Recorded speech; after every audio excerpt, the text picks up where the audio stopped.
Let's begin.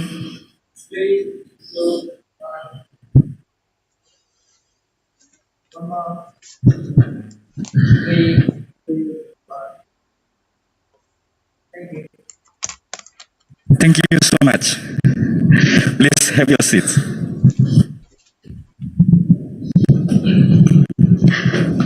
On to the next session. For the main agenda in today's session, we will have plenary session.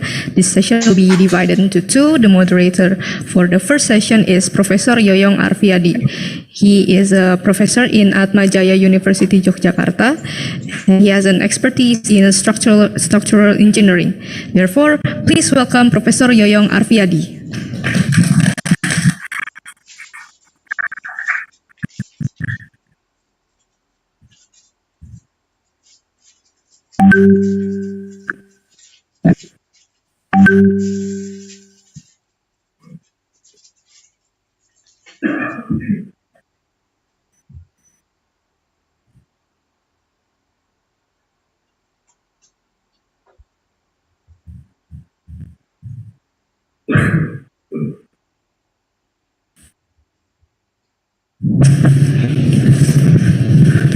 Okay, thank you. Good morning, ladies and gentlemen. So we will continue our conference today. At this second day of the plenary session, we have three keynote speakers. The first one is Professor Tony Young from University of British Columbia, Canada. And the second is Professor Hitoshi Tanaka from Tohoku University, Japan. And the second one is Professor Kazuo Konagai from University of Tokyo, Japan. I would like to check whether Professor Tony Young has already joined us here. Professor Tony Young? Yes, I'm here. Are you with us? Yes, I am here. Can you hear me well?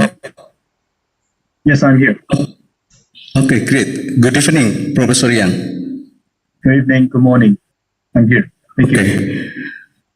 Okay, thank you. So before I give the time to Professor Tony Young, I would read a short CV of him. Could the committee present the CV? Okay. So Professor Tony Young is professor at the University of British Columbia, Canada. His expertise is in structural and earthquake engineering. He obtained doctoral degree from University of California in 2006, and he has several publications. The recent one of them is collapse probability of existing concrete buildings, the evolution of seismic rehabilitation, and also many other publications. And he received also several awards. In 2020, he received EGBC Meritorious Achievement Awards from Engineers and Geoscientists, British Columbia, Canada. And also in 2019, he received awards, Technological Award from New Zealand Concrete Society, New Zealand. And also in the same year, he received award Sandy Cormack Award from New Zealand Concrete Society. Okay, I think that's a short speech from Professor Young. So Professor Young, I think I will give the stage to you. Your time is up to 9:35. So the time is yours. Wonderful, wonderful. Let me see how I share my screen. Let's see if I can share my screen. Perfect. Professor Young, we couldn't hear your voice. Now? Could the committee now? not really clear from Can you hear here. me now? Can you hear me now? Still not very clear from here. Let's see. If I can get closer to the mic, maybe. Oh, that's better. Yeah, that's better. Very good. Okay, you can start your presentation. Yeah. Very good. First of all, is my screen shared? Let me see. Can you see my screen? Yes. Yes. Okay. So it's in the. Okay. I think the slide is in the wrong one. Let me just. Okay. Very good. So I think you can see my screen. So very good. So I get started right away. And thank you so much, Professor Afriyadi. Good morning, everybody. My name is Tony Yang. It's truly my pleasure to have the opportunity of presenting again at the International Conference on Earthquake Engineering and Disaster Mitigation. And selama bagi all my friends from Indonesia. Okay, so let me get started with today's presentation. Today I'm presenting a presentation showing the future of earthquake engineering and structural engineering technology with the title of Next Generation Smart, Carbon Neutral, and Resilient Infrastructure. My first slide over here shows, is any delay on my screen or no? I'm not 100% sure. Still, we couldn't see your presentation, I guess. You are not seeing my presentation? No, still in the same page. Okay. Allow me to start sharing, and then I will share again. Just 1 second. Okay, how do I do that? Just 1 second, my apology.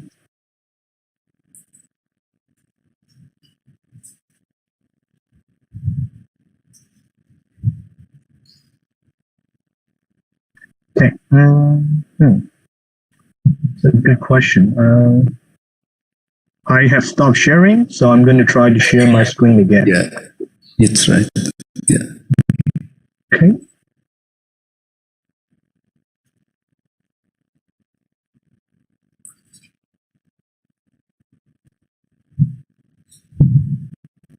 Is my screen shared now?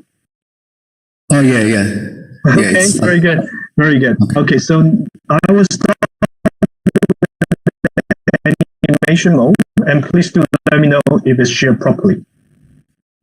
Okay, so this slide shows. Okay. Very good. This slide shows things very fast. Right now, it's 2020. Our global population is about 8.3 billion people.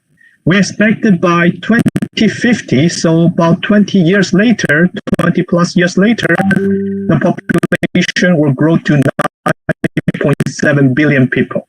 And these are the data presented by United Nations. So this increasing amount of population we are seeing started showing rapid urbanization worldwide. I think there are some delay to the presentation. Professor Afriyadi, I'm not too sure because it seems the presentation is not running. Professor Afriyadi, I'm going to turn off my screen. And this screen. Okay, very good. So I can see what you see. So it's a bit delay. I don't know why, but it's okay. Let me continue with that then. So you can clearly see there are rapid urbanization worldwide, and this is a picture in New York. Okay, so you can see dense population. This is a picture of Toronto. There will be some delay, and I don't know why. I can see my screen change here, and I think on your side is still showing New York, right? Yeah. Okay, I can see now. Are you seeing Toronto now? Very good, no worry. So this is a picture of Toronto, and this is a picture of Vancouver.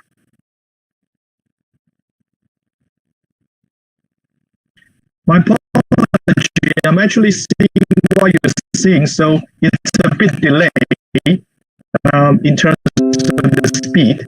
Professor Adriani, I'm not sure, is it from the internet, from your side, or too many people on Zoom? Whatever I'm sharing, it is not immediately shared with you. Not sure why. Are you still seeing the picture of Toronto? Yeah, I could see the city and also the bridge. Yeah, so it's very strange. Oh, you can see the city with the bridge. Okay, so this is Vancouver then. finally.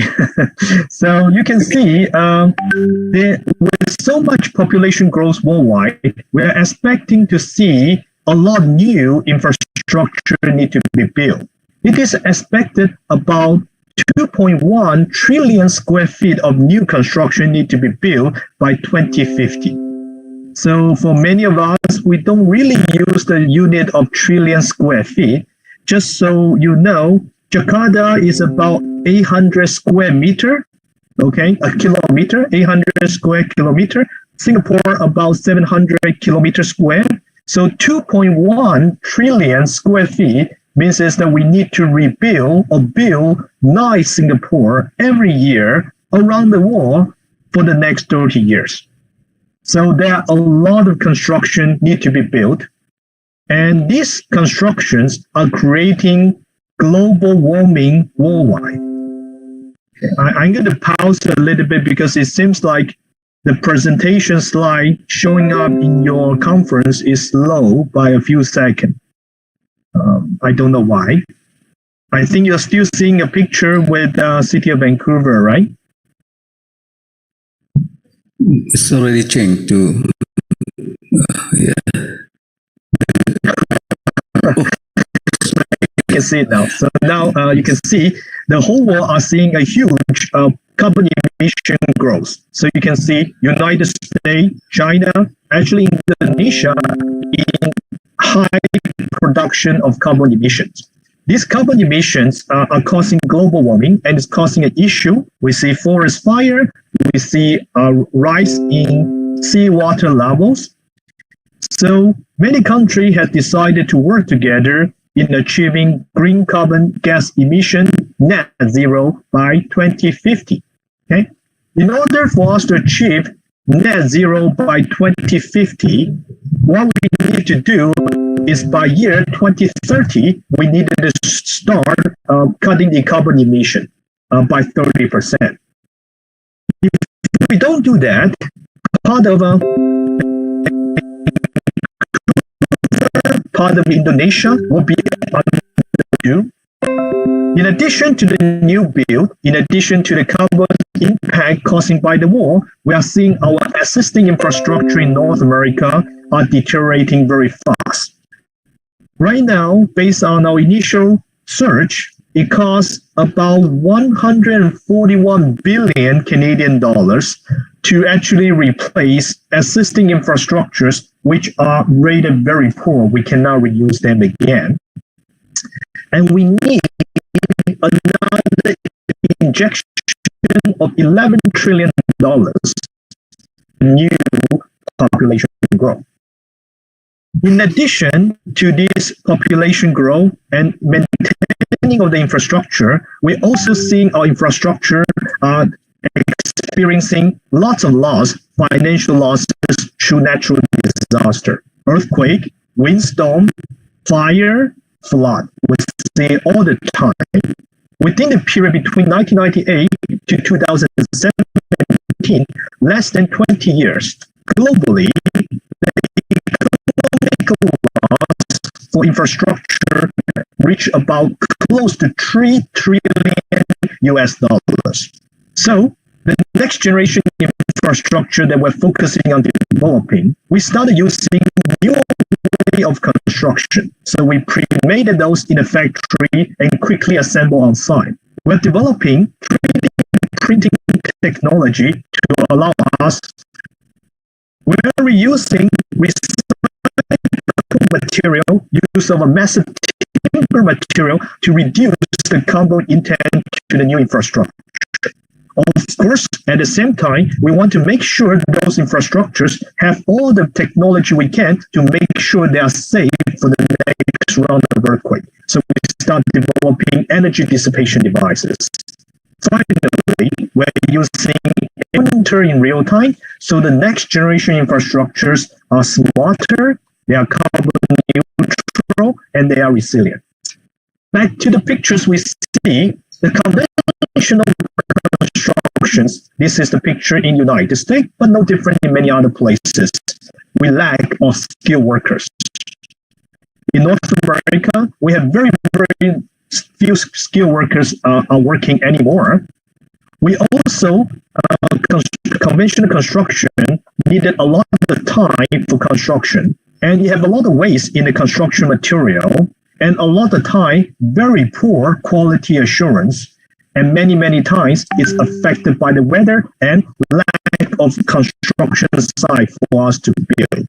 So over the last 20 plus years, the world start developing newer way of building faster to meet the global demand. This is a video showing you the technology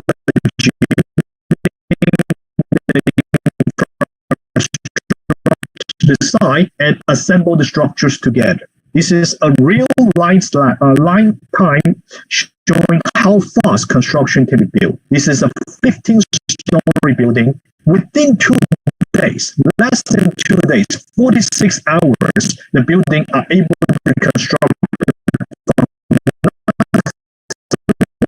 all the structural and non-structural components are assembled. The lights are turned on, the water is running, the furniture are put in. So within 6 days, less than 7 days, we have a brand new 15-story hotel that we can use. This kind of new technology are being heavily investigated around the world. In fact, in China, they are thinking of building the next tallest building in the world, 220-story, using fast construction technology. Right now, in China, for the modular construction technology, if you don't use it, you may not be able to get a permit to build in a city like Shanghai or Beijing.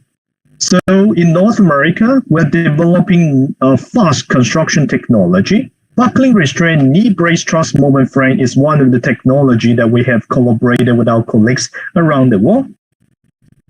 So the idea of it is using truss that you can use this in high side regions to create large interior spacing. To ensure it's performing well for earthquake, we started developing energy dissipation devices to dissipate energy. And we have secondary devices to dissipate additional energy. So in the laboratory, we tested many of those devices that we developed, and we're working with Star Seismic, now Brace, to developing those damper technology. And we developed simulation model to demonstrate that the structure can actually work well and very well during storm and earthquake shaking. So the device can yield and dissipate the energy throughout strong earthquake shaking. After it's done in the numerical simulation and experimental testing, we then the structural system will be placed. All the electrical, mechanical, and plumbing systems are put in the factory. We put in the floor, the fire coating, sound insulation, and fire coating on top, and then we can easily ship it to the site. On site, we can quickly place, using very limited amount of crane and humans, then we can place those columns and lift the floor to place and make sure it works for high seismic zone like Indonesia and in Vancouver.